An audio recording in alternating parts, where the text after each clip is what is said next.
Also, a mystery that's in Sierra Leone as spreading fear of Ebola relapse. Since survivors lose their lives under unclear circumstances. This comes after a Scottish nurse and Ebola survivor being reported to have an apparently life-threatening relapse, raising concerns about the future of some 17,000 survivors in West Africa. Many survivors remain fearful of risks and further stigmatization.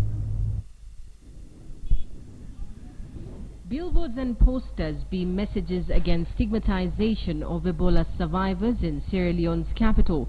It is part of efforts to fight against the virus, with quotes like "Ebola survivors are heroes and heroines," or "I am one of the safest people to be around," referring to an Ebola survivor. Throughout the 2-year Ebola epidemic, thousands of West African survivors have been shunned by their communities, prompting governments to sponsor messages in a bid to counter fear and paranoia.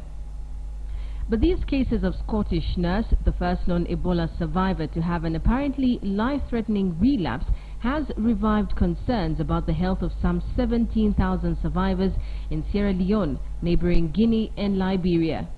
26-year-old Musu Ali, who survived the virus, says she's worried about the news.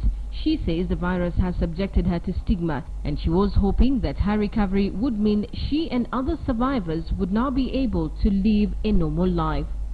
Ali remembers how those around her abandoned her when she fell ill.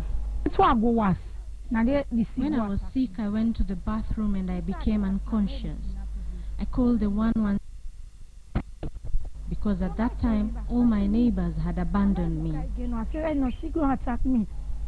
Doctors in Sierra Leone say a handful of mystery deaths among discharged patients may also be types of Ebola relapses, stirring fear that the deadly virus may last far longer than previously thought in the body, causing other potentially lethal complications. Abdul Hassan Kamara, another survivor, says not enough has been done to address the side effects survivors continue to experience today. We will look at this sick and a very fearful sick. So this outbreak is a very dangerous sickness. So the type of medicine that we were using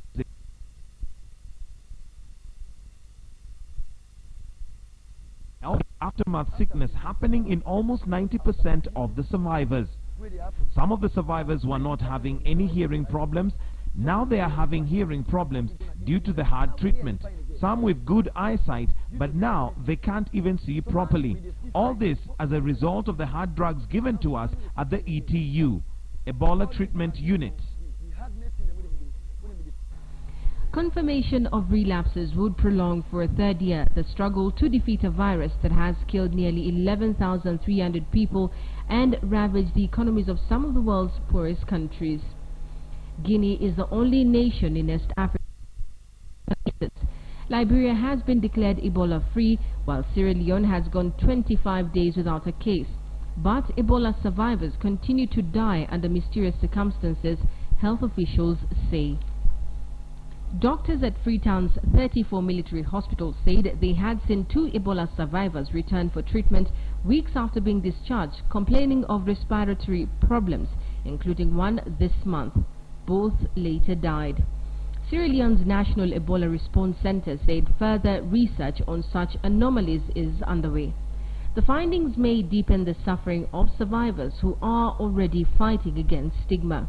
Community survivors were having health problems. They're reporting joint pain, they're reporting vision loss or vision problems, weakness, even survivors who had passed after returning home after being discharged as a survivor. And there not being enough resources for them to be able to get care. At that time, the whole health system was overwhelmed and really focusing on responding to the Ebola crisis.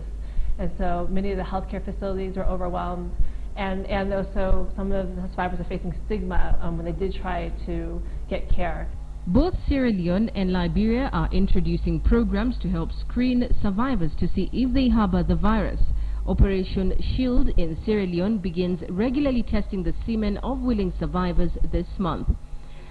The World Health Organization is working with governments of the 3 countries to develop a survivor care plan.